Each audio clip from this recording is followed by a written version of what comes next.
Bienvenidos a Pláticas de Servilleta, donde hablamos de las novedades más recientes de México, el mundo y la cultura.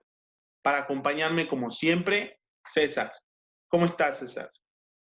Muy bien, muy bien, muy bien, Ricardo. Contento de acompañarte en estos últimos episodios. Pues un poco de frío este día, esta mañana. ¿Tú cómo te encuentras? Pues la verdad es que el frío no es problema. Me gusta. No me quejo del clima, solo eh, es complicado cuando no tienes las herramientas. Por ejemplo, si estás en la playa y hace muchísimo calor, pues no tener ropa fresca es el problema, ¿no? Y ahorita pues una cobijita de más y nada más. El día de hoy vamos a platicar sobre la comedia y en específico del stand-up. Sí, bueno, pues qué decir, ¿no? De este nuevo fenómeno, ¿no? Del stand-up. Fíjate que, pues es bien curioso, ¿no? Cómo surge una idea muy gringa al respecto. Los estadounidenses ya la llevaban trabajando mucho rato. Yo recuerdo que mis primeros acercamientos, bueno, hacia lo que era, pues eh, a veces pasaban mucho en MTV o cosas así, fragmentos sobre todo de estadounidenses que se dedicaban a hacer esta clase de comedia, traían un tema en específico y de ahí empezaban a sacar muchas cosas, pero también era como, yo no lo veía mucho, la verdad, o sea, a lo mejor un par de veces como estaba subtitulado y pues tú sabrás que yo no entiendo muy bien el inglés, pero lo veía y pues es un juego de referencias, muchas veces es esa clase de cosas. El problema de la comedia que traían ellos era que son un juego de referencias que ellos entienden y un juego de chistes y palabras que entre ellos comunican y se encuentra gracioso, ¿no? Pero por ejemplo se fue introduciendo de a poco aquí en México. eh, es como, bueno, yo recuerdo que es como la sensación de los youtubers, ¿no? Que de repente empezó a salir uno muy bueno y de repente todos querían una oportunidad, pero la idea de hacer comedia parado en un escenario, así como el stand-up que ahora conocemos, no es nada nuevo, o sea, es una situación que se ha trabajado de mucho tiempo atrás, nada más que era considerado como de otro tipo de temas, no directamente enfocados a la comedia, y se daba la situación de que se platicaba de un tema con un público y se podía hacer gracioso, se podía ir platicando. El chiste era, me parece que nace en cafeterías, en restaurantes, Uh -huh. como gente animadora, ¿no? Del, pues, del lugar en donde los contrataran. Es bien interesante, ¿no? Cómo es que se plantea esta clase de cosas, sobre todo porque eh, mantener la palabra en un auditorio es complicado y aún más yo creo que con comedia, siendo tan diferentes los gustos, tan variada la población, pues yo creo que es eso, ¿no? Es bastante complicado. ¿Tú qué opinas al respecto? Pues claro, como tú dices, lo que nos debe o el poco tiempo que tenemos, sería platicar del desarrollo en México, ¿no? Muchos dicen que la comedia en México sigue siendo muy escatológica, que significa de heces. Esto es, que la comedia sigue siendo muy simple en México, a diferencia de la norteamericana. Y claro, tienen razón. Pero es también por esto que tú dices, o sea, si tú ves a los youtubers gringos o europeos, bueno, sobre todo gringos, porque ahí es donde se dio el boom, este, y ves a cualquier youtuber mexicano, incluso a Luisito Comunica, estoy completamente seguro que habrá unos 5 o 6 previos a Luisito Comunica en el mundo anglosajón que lo empezaron a hacer, ¿no? Y entonces solamente en español vamos persiguiendo esa trayectoria. En México lo que yo he visto es que hay dos pilares, o sea, a lo que a mí me llama mucho la atención de este tema es dónde hacemos la distinción entre los cuentachistes comunes y el stand-up. Porque en México ya había personas que hacían una especie de monólogo cómico y todos hablan del referente que fue Adal Ramones. Y sí, es muy Claro. parecido a lo que sería, si no es que stand-up de los 90, ¿no? Eh, Gringo, o sea, muy gringo, porque son personas que sí tuvieron por la televisión contacto con lo que se estaba haciendo en otros países, pero también cómo se estructuran los chistes, por ejemplo, con el señor Polo Polo y otros de la vieja guardia, ¿no? Que todavía siguen participando, pero su comedia no envejeció, no lo hizo bien, ¿sí? Se quedó atrapado. Entonces, ¿dónde crees tú que está la diferencia entre la comedia tradicional y la nueva comedia? Uy, bueno, respecto de los cuentachistes, pues creo que es toda una situación, ¿no? Yo, como tú dices, ¿no? Yo recuerdo muy presente, bueno, de la vieja guardia, por ejemplo, Polo Polo y todos los que contaban esa situación, ya cosas más subidas de tono, por ejemplo, igual yo creo que eh, yo tuve más acercamiento con MTV porque pasaban muchos programas cuando era chico y me acuerdo cuando pasaban Guerra de Chistes, ¿no? Y ya eran chistes como muy subidos, ¿no? Y ya de ahí sale pues Radamés, el Borrego y otros más, ¿no? Que salieron ahí, pero yo creo que la situación es muy distinta, ¿no? Por ejemplo, los chistes plantean un juego con esta retórica y con la forma de cuento que sabes que a alguien le va a dar gracia y no te encuentras frente a un público, bueno, en diferente caso, ¿no? Pero es algo que te puedes ir preparando. En cambio, la situación del monólogo, lo que traen preparado los stand-up, es una cosa que tiene que ser, digo, a menos que seas muy talentoso, tiene que ser muy bien estructurada la situación, cómo van surgiendo los chistes, porque no sé si tú lo has visto, pero por ejemplo, muchas veces se ven muy forzados determinados temas, que, que es la situación en la comedia a base de stand-up y la rutina es hacerlo paulatinamente, no ir soltando la historia y en medida de eso tienes un juego de chistes o de cosas que te van ayudando, ¿no? Y de repente hay muchos comediantes, sobre todo a principios, que se notaba que cambiaban el tema, porque olvidaban su rutina, olvidaban cómo desenvolver y decidían cambiar de tema. Y eso, pues, en algunos se ve gracioso porque lo hacen de manera repentina y el tema es un cambio total y es cómico, ¿no? Que pasen de un tema así a otro. Entonces, yo creo que sin duda alguna la diferencia entre ambos es esta planeación el, el juego que tienen con la preparación. ¿Tú qué opinas? Yo creo que ahí está lo fundamental. Respecto al orden de los... Es que lo que entiendo del stand-up es que alguien lo escribe, o sea, la persona, que también a veces eso es un debate que tienen en algunas partes de si es stand-up cuando tú lo escribes o cuando te lo escriben. Porque muchas de estas personas, cuando, sobre todo gringos, cuando ya se vuelven muy famosos, dejan de participar poco en el proceso de, creativo y entonces cuando al inicio te contaban cosas muy personales o muy... Porque además en Estados Unidos, hay que decirlo, el stand-up ya pasó por todas esas etapas, era lo que yo quería decir con lo de Luisito Comunica. Ya pasó por todas estas etapas mexicanas de hablar de cosas graciosas, muy bobas, como la pipí, las heces fecales, el sexo, mi mamá, o sea, todos esos temas tan recurrentes del trabajo, y empiezan a contar cosas más elaboradas, ¿sí? Y entonces empieza a tener una carga social, y ese es un fenómeno muy importante que ha pasado. Pero respecto a lo que tú dices, lo que yo entiendo es que el stand-up está todo estructurado, primero para que se pueda ver, que se disfrute completo, y al mismo tiempo de que tenga partes, pero no son chistes en sí, ¿no? Sino que son situaciones graciosas y que tienen más gracia cuando están encadenadas todas. Entonces, y de hecho, tú te puedes fijar, cuando la comedia solo trata de así un chiste, te tienes que imaginar todo el contexto para ese chiste. Y en cambio en el stand-up tienes que estar fijo en todo el show, ¿no? ¿Tú crees que la comedia mexicana pueda ir hacia allá, es decir, pueda evolucionar hacia ser un fenómeno social?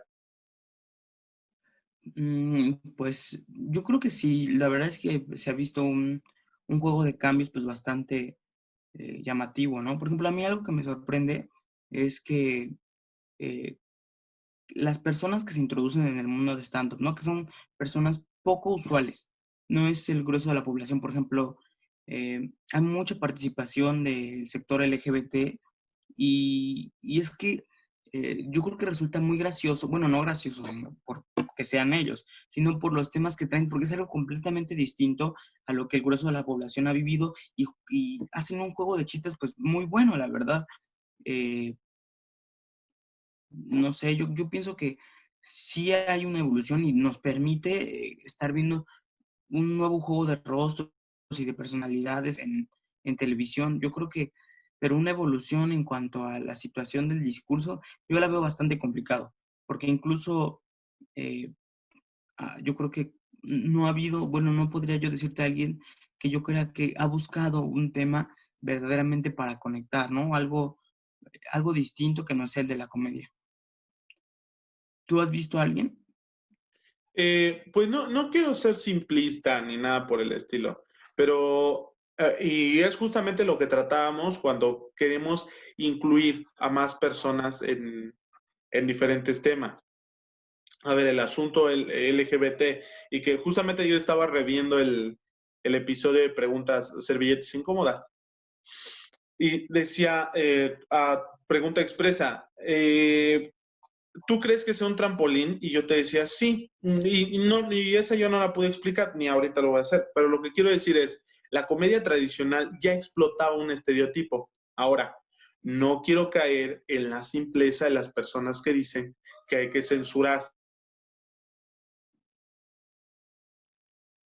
Claro.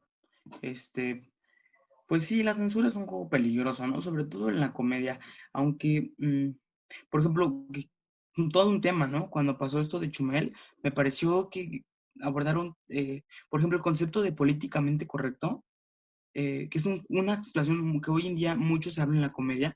No, es que no voy a ser políticamente correcto, ¿no? Es la forma de escudar algunos chistes que tienen una carga fuerte de discriminación y de racismo, y yo nunca lo había visto así. La verdad, yo también creía así como, no, es que hay gente que es políticamente correcta. Eh, pues sí, pero es un discurso escondido. Es la forma en que con tus chistes agredes a determinado sector de la población y la comedia tendría que ser tan inteligente como para no hacer eso, o sea, como para buscar una forma en la cual no tengas que jalar de chistes típicos de el negrito, la gorda, el pobre. Entonces, pues eso es algo que yo creo que estaba muy marcado antes, ¿no? En el chiste, ¿no? Estaban un pobre, un rico y entonces, y un negro, ¿no? Y así te van con los chistes. Y decir que no cuentas esa clase de cosas porque, bueno, decir que no cuentas, bueno, decir que vas a contar esa clase de chistes porque tú no eres políticamente correcto es escudarte, escudar tu discriminación, tu odio y esa clase de discurso que tiene cargado fuertemente la discriminación. Tendrías que serlo bastante inteligente como para acudir a una comedia más inteligente, más profunda y distinta. Bueno, respecto a lo que tú dices, ¿no? Perdón, mucha gente que salió a defender a Chumel Torres, yo sé que nunca han visto qué hace Chumel Torres. Y lo Sí, dijimos en su momento, César. A mí me sí, parece censurable lo que sucedió, o sea, condenable, mejor dicho, lo que sucedió, porque Chumel Torres no hacía chistes de comedia negra.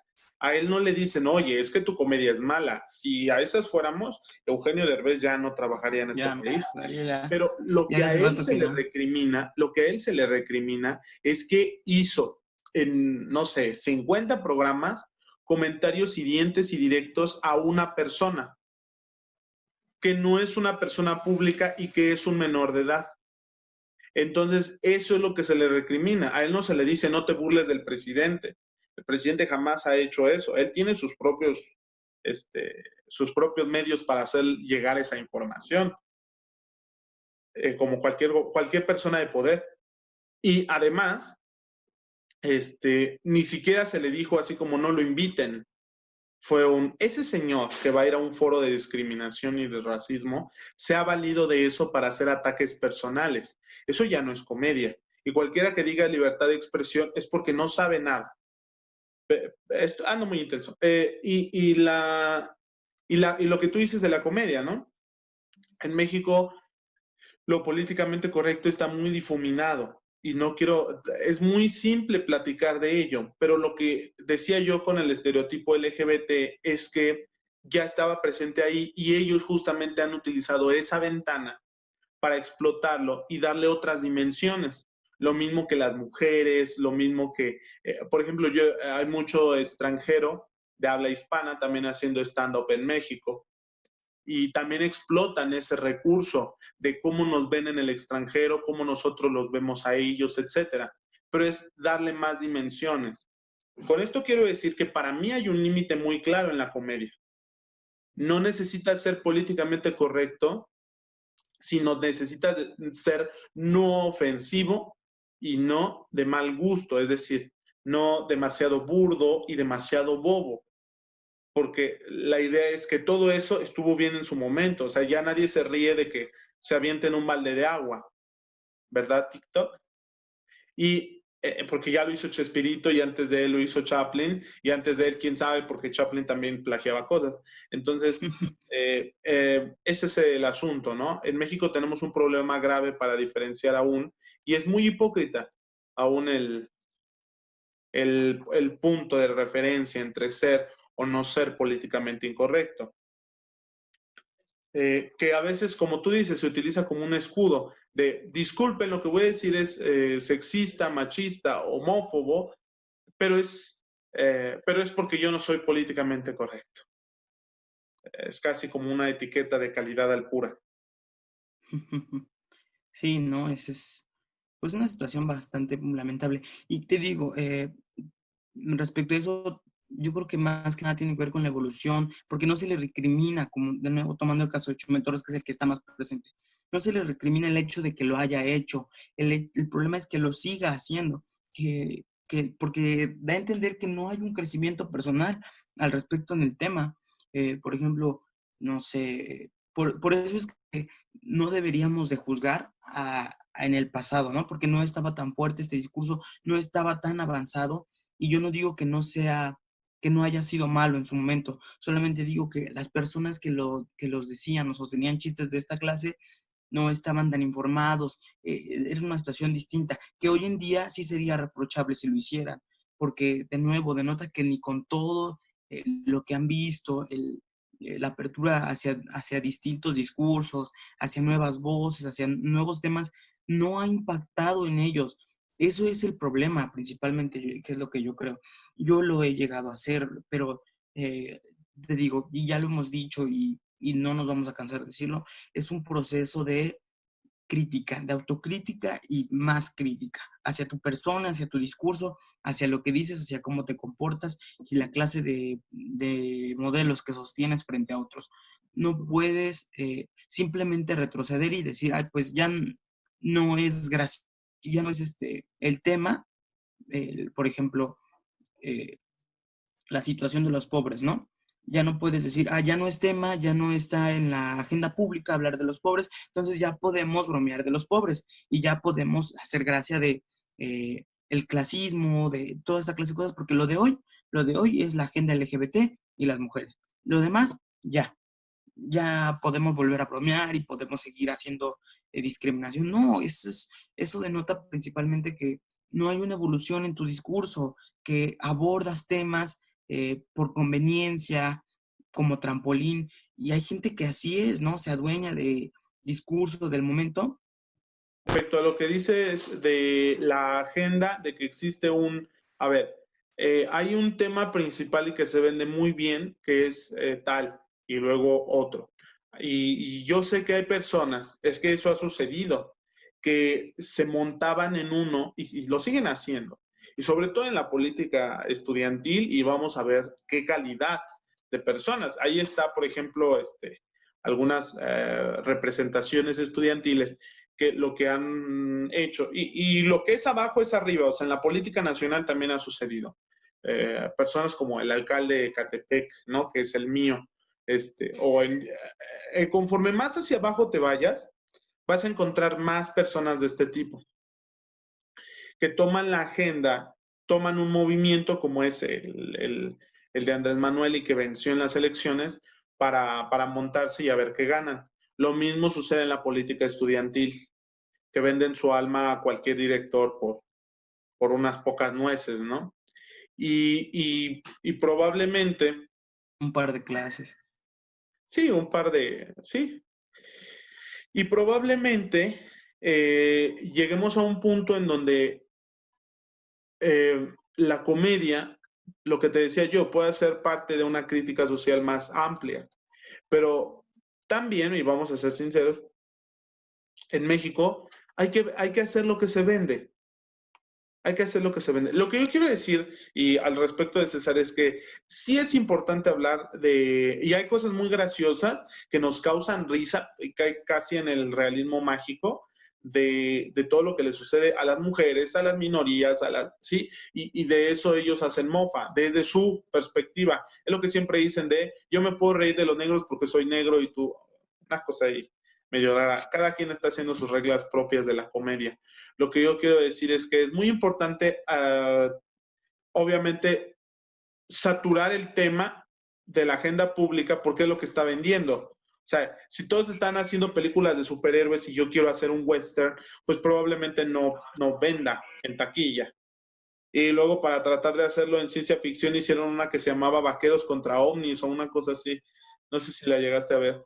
Yo la vi. Sí, ¿no? Y, Cowboys versus Aliens, ¿no? Algo así, en ese tiempo, ajá, sí, recuerdo sí. cuando salió. Y yo solamente vi los trailers y luego la vi en pirata en mi casa. No hubiera ido al cine por ella. Aunque hemos ido al cine por peores cosas, pero luego ya platicaremos de ello. Este, bueno, César, a ver, otra pregunta importante para ti. Regresando a la comedia, ¿tú crees que en México, o mejor dicho, en habla hispana, porque también España tiene su propio avance, creo que están un poquito más avanzados que nosotros en este tema? Eh, España está avanzado en muchas cosas, ¿no? ajá, pero aún tienen monarquía. Bueno, bueno, dije en muchas cosas, no en todas las cosas, ¿no? Digo, Dios da y Dios quita. ¿quién quita que próximamente aquí también, ¿no?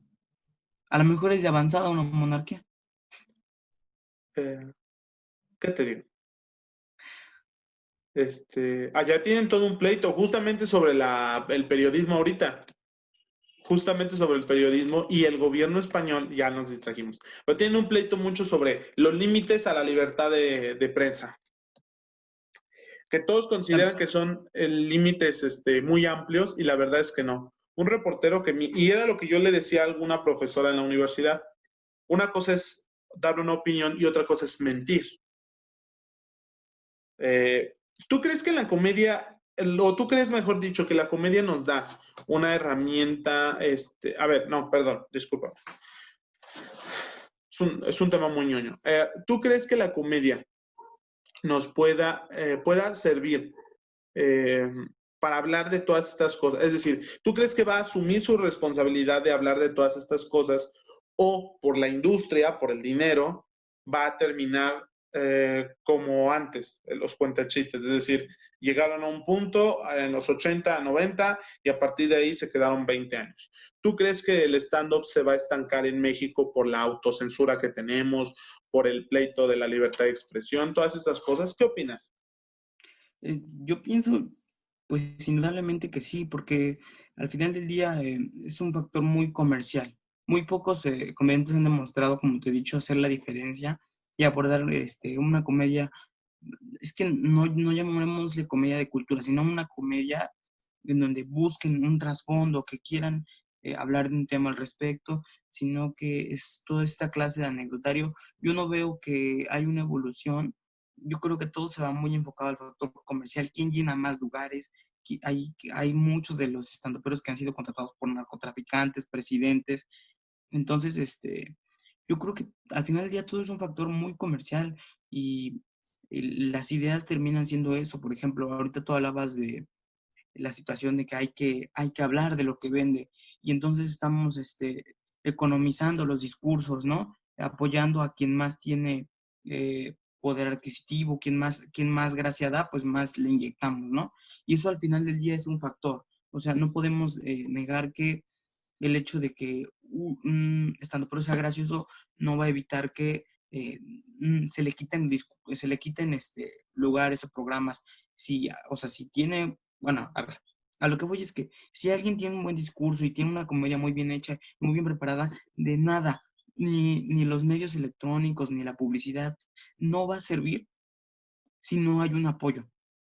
El, pareciera que no, pero así es. Incluso, y el que sea más racista, más discriminador, pero que le dé gracia al sector que él quiera apoyar, entonces ese sin dudar va a ser el que crezca a una situación más grande y es desalentador. Al final del día es desalentador para quien trabaja su material, para quien se prepara, para quien quiere romper esa clase de paradigmas, es desalentador y yo creo que sin duda alguna aquí en México eh, no creo que salga adelante una comedia que quiera cambiar, sino más bien una comedia del tipo comercial, de lo que más de gracia y de lo que más se ha apoyado. Al respecto, pues es muy parecido a lo que nos sucedió a nosotros, ¿no? Que empezamos a desinflarnos en algún momento de la temporada. Tiene que ver con muchas cosas. Tiene que ver con la primero con cómo somos, ¿no? Nuestra constitución física, eso también influye. Tú crees que no, pero el racismo está muy interiorizado. A lo Eh, mejor tendríamos que ponernos pupilentes, ¿no? pues sí, Y y un poquito talco, de talco, ajá. Eh, o hacer TikToks, ¿no? y afilando la nariz. Bueno, son muchas cosas que nosotros tenemos. Validamos mucho eso. Eso es lo que he visto en Instagram y en TikTok, que uno estaba tan expuesto. Pero tienes razón, o sea, si a un chavito le llegan esa información, sí es como muy dañina, así como te pone una meta muy, muy difícil de conseguir. ¿Viste? Va con el tema. ¿Viste que sacaron un reportaje del actor principal de Ya no estoy aquí?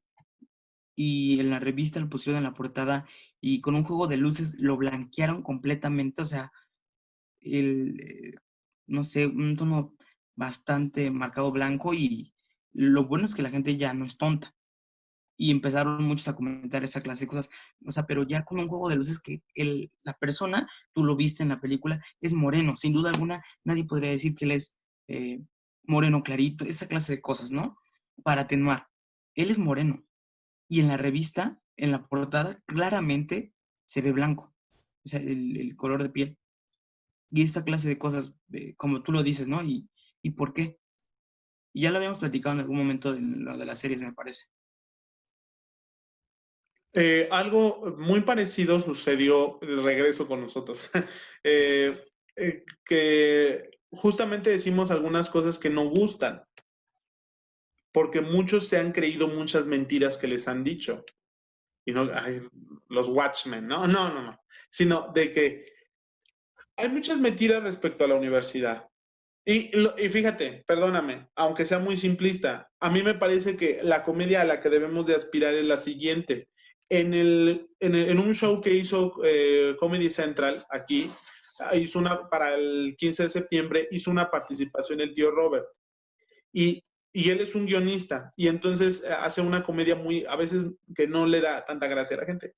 Pero ese GIF en particular a mí me dio muchísima gracia porque justamente decía algo, que hablaba de nosotros, ¿sí? Como pueblo.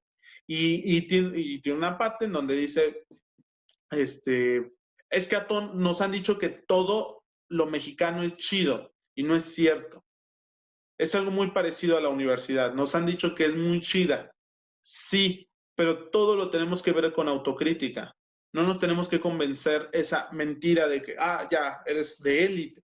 Porque de hecho, cuando el candidato, ahora presidente, Andrés Manuel, decía que había que universalizar vaya la redundancia, las universidades, tú lo viste, hubo mucha gente que decía, no, pero ¿cómo? Como si fuera una herencia, como si fuera un título nobiliario, cual Revolución Francesa, una cosa muy, muy barroca lo que estaba sucediendo en ese momento. Así es Sí. que a lo mejor y no gustamos por eso a la mayoría de las personas y tal, pero bueno, es algo que se tiene que decir. Lo que tú dices en la comedia, vende mucho se escucha feo, pero vende mucho la chica fitness, muy bonita, que ella lo hace con las mejores intenciones y desafortunadamente cae en un lugar recurrente. Lo mismo el contenido masculino que se hace, el contenido LGBT, todo. cae en los mismos lugares de siempre. César, ¿nos quieres dar una recomendación de stand-up, así, el comediante mexicano, aunque todos se burlen, que te gusta más? Híjole, la verdad es que Franco Escamilla es de lo que más me gusta, pero ya es muy visto. Este, Vallarta, a mí me gusta mucho, hay gente que no le gusta, pero me parece que el tipo es cómico. La verdad es que cuando no está tomado, sí da algo de gracia cuando prepara sus comedias. A mí me gusta porque es a veces muy irreverente y cambia temas así como te lo había dicho, pero es parte de se nota por cómo lleva su ciclo. No sé, pero ambos son muy conocidos, no sé. Por ejemplo, pues es que de los más conocidos son los que yo sigo, los que he podido ver. Alex Fernández igual, muy gracioso porque él a pesar de ser blanco, él toma esta crítica y la hace de manera muy graciosa. Justamente lo que decimos, hay un momento del movimiento cuando empieza a empujar y a dejar mucho dinero, que hay mucha gente que se quiere subir. Y entonces justamente ahorita comediantes nuevos es difícil que empiecen a salir, porque el movimiento lleva 10 años y parece que ya los que son, ya son. Y ahora simplemente va a ser esperar el especial de Richie O'Farrell y luego el de Alex Fernández y luego y todo el tiempo los mismos. Y Sofía Pero Niño de ¿sabes por Rivero. qué? Ajá. Y bueno, perdóname que interrumpa, pero yo creo, porque yo luego veo Casa Comedy y luego tienen como de darle oportunidad, porque antes así salían los comediantes. Uh-huh. Bueno, cuando empezó, que se subían y les daban un tiempito y luego iba otro. Y luego alguno te gustaba y esta persona pues ya veía que tenía empuje y sacaba cosas. Así salió, yo recuerdo haber visto ahí varios, este, ay, no sé, Vallarta sí salió, me parece, O'Farrill también lo llegué a ver varias veces así, y lo empezaron a pedir, pero bueno, te decía, los he visto recientemente y pienso que nadie quiere hacer nada nuevo, por eso es que más apunto a que no va a crecer más, porque nadie quiere hacer nada nuevo, todos quieren la misma anécdota graciosa, con chistes que encuentran en internet y los ocupan en su material, nada nuevo, o sea, y digo, tampoco es que yo quiera una comedia así, boom, de vanguardia, ¿no? Que digas, ay, no, vengo a hacer todo distinto. Tampoco, pero lo cierto es que si vienes a contar memes de Facebook, mejor me meto a Facebook y yo los veo. Y se acabó. Es un proceso largo. Bueno, tú tienes alguno, bueno, seguramente tendrás igual una lista, ¿no? De comediantes que te agradan mucho. O Harry, se me olvidó comentar igual. Salvo A sus mí, chistes de niños. que era lo que decíamos en su momento, no es un chiste pedófilo, ¿sí? Es una situación, porque, bueno, ya, no me meteré No, en no, ese no, no, no, debate. es que, a ver, vamos a Ajá, hablar al respecto. Él no trataba de hacer esa clase de chiste, ajá, juega con lo complicado que es el tema al hablarlo. sí, Entonces, lo deja y lo ujú, toma para que ujú, sigan creyendo. El tema es eso, la dificultad de hablar de un tema y que alguien diga algo tan sacado de onda. O sea, y ujú, que lo siga haciendo, sí, eso es lo gracioso. Eso es, ahí está el punto. El punto no está en el niño brincando. No es el niño brincando, es el tema del niño brincando sí, frente a un público de tantísimas gentes. Y sí, el sí, sí. sacarlo de manera paulatina y así, es lo gracioso y regresar es gracioso. Lo mismo hubiera sido con un tema que no fuera de un niño, sino con una persona de otro tipo de cosas, pero igual. Esa es la gracia, ¿no? Yo creo. Y lo Eh, censurable, pues, bueno, me gusta mucho la comedia muy boba de Coco Celis. Coco Celis se me hace que igual está como en personaje todo el tiempo, entonces es muy divertido, eso es divertido, porque es de la comedia gringa. El stand-up originalmente era también meterse mucho en personaje. Los que van mucho a quien no me da mucha gracia, pero entiendo que es graciosa, es Sofía Niño de Rivera, así es Sofía. Y no me da mucha gracia, pero sé que es graciosa. Ajá. No la disfruto tanto como otras, ¿no? Coco Celis y a lo mejor A mí sí me gusta Sofía Niño de Rivera. es que Sí, es sí, sí, blanca, ¿no? Y tiene parentela judía, ¿no? O algo así. no sé, te digo que a No mí sí quiero me da meterme más en gracia. ese tema, en el tema aspiracional. Ya de por sí nadie nos ve, oye. Entonces, bueno, otra cosa que quieras agregar, César. Pues nada, decirles que vean la comedia que vean, pero trabajen en lo que sostienen y lo que dicen, porque no es tan fácil decir un chiste hoy en día. Y no es por los discursos, es por lo que tú dices. Y después afuera no te atreves a sostener. Ahí está lo dicho por César. Pues vamos a despedir el programa. No sin antes una bonita canción. No, no es cierto. A ver, César. Danos nuestra despedida, por favor. Bueno, pues esto ha sido todo en este programa de Pláticas de Vida. Les agradecemos que nos sigan viendo, las últimas 3 personas que nos queden, y el irlandés, el grandioso por un irlandés, que ya les tenemos preparado una despedida y un saludo para ustedes. Igual, ¿no? Síganos en Spotify y suscríbanse al canal de YouTube. Yo soy César Martínez. Y yo, Ricardo Ríos. Hasta la Hasta próxima. la próxima.